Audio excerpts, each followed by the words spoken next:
The Illuminati seemed to be slipping from my grasp. But I soon learned that even the experts have exactly the same problem. The Illuminati transcends political lines and religious lines, and therefore it's really hard to point the finger at any particular person or any particular group and say, ah, this is the Illuminati at work. Well, that certainly seems to be true. But then I remember something that Galen Ross had shown me back in Austin. Thanks. So what are you working on? It was a bit of a breakthrough. Well, the current book that I'm working on... Galen told me that he'd come into possession of a document that proved the Illuminati's existence beyond doubt. This is like a full-on command center. Yes. Now, I do have evidence that there is an official Illuminati organization. So this is actual evidence of the Illuminati? That's correct. And this I got from a friend who has the actual document, and he ran me a copy of it. This is a membership certificate of this person named Higgins that was made a lifetime member. Illuminati, a recognition of the divine brotherhood, objects, the discovery, accumulation, and diffusion of knowledge. It's really worth having. Yeah, if you're a member of that, it opens the doors to you to as much as your imagination will allow.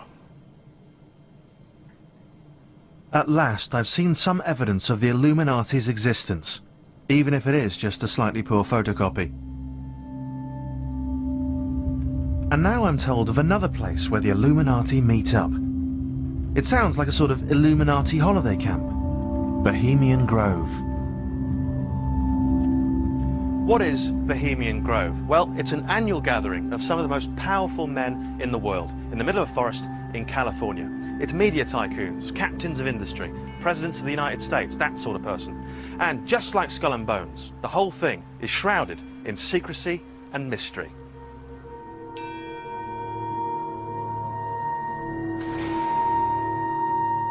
High-level members of the Illuminati, of the elite, of the global crime syndicate, meet with lower-level members, and basically it's like a corporate crime seminar. They are there planning the course of the world.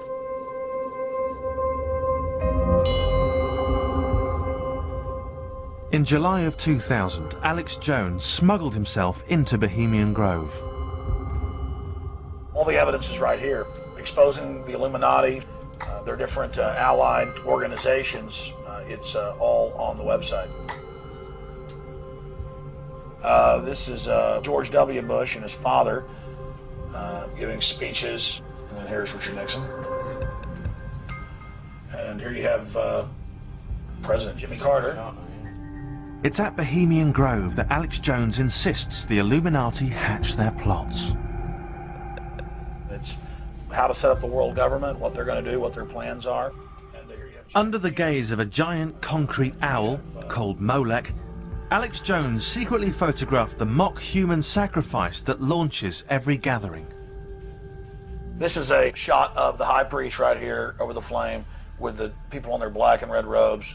There are a bunch of different rituals that they do, and they're inducting a member in a mock human sacrifice. And where's the giant concrete owl? Molech. Molech. Right here. You can see the owl right there. And it was quite chilling, though, I can assure you.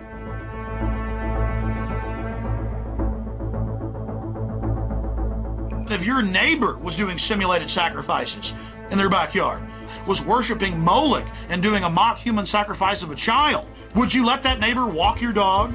Would you let that neighbor babysit your child? Would you let that neighbor run your country?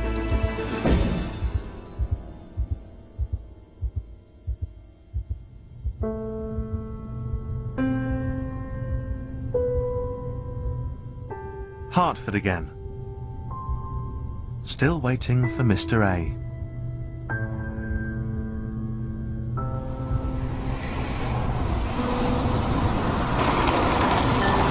Okay, I've dropped off Mr. A. He hasn't got a lot of time, but I know exactly where we need to go and meet him. For some reason, Mr. A has now chosen another industrial estate to meet us at. It's all very cloak and dagger, or maybe just a wild goose chase. We need to make absolutely sure that that Mr. A cannot be identified from this interview. I can't stress strongly enough the importance of concealing his identity. The thing about the Illuminati, they're famous for these terrible, blood-curdling, horrific forfeits that they warn any member will suffer who gives away their secrets.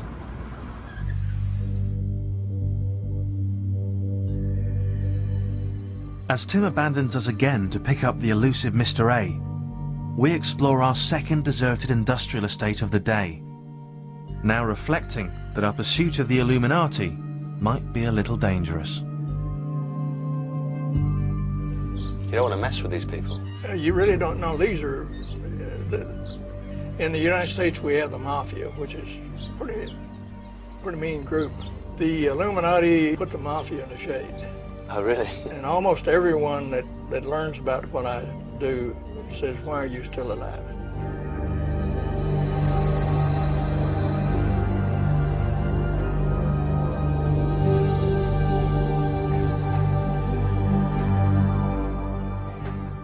I want the Illuminati and the globalists to know that there are many of us that are willing to sacrifice our lives, that are willing to go to your camps, that are willing to die. I did get threatening phone calls with people calling up with a voice changer. Mr. Jones, it's time for you to back off. And at that point, 4 guys came up and surrounded me. And they said, you better back off, you better stop what you're doing. And I go, I'll never stop. You guys are destroying humanity. I mean, it's my instinct to fight against tyranny. And one of them pulled out a little double-edged knife. And the big one, one of the bigger ones, slugged me right in the nose and broke my nose and blood began spraying. But I'm not a badass, but I can stick up for myself, especially in a situation like that. All of us can. And so I viciously began attacking them. I know that they have lots of records on me and that they're monitoring me. And How are they doing it? Is it electronic? yes, they have antenna arrays that monitor all electronic signals. If you use the right combination of keywords, like if you say murder, dynamite, blow up, kill, assassinate, then these computers will immediately transfer that conversation to a person sitting at a desk. So they know I'm here now? Absolutely. Just seeing if I can see them.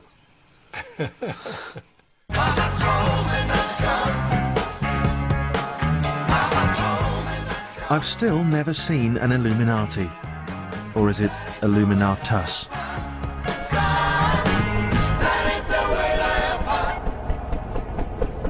But now I'm told of yet another organization that this most secret of societies has infiltrated. The Bilderbergers. Every year, the Bilderberg group meets for a few days in 5-star accommodation, amid 10-star security.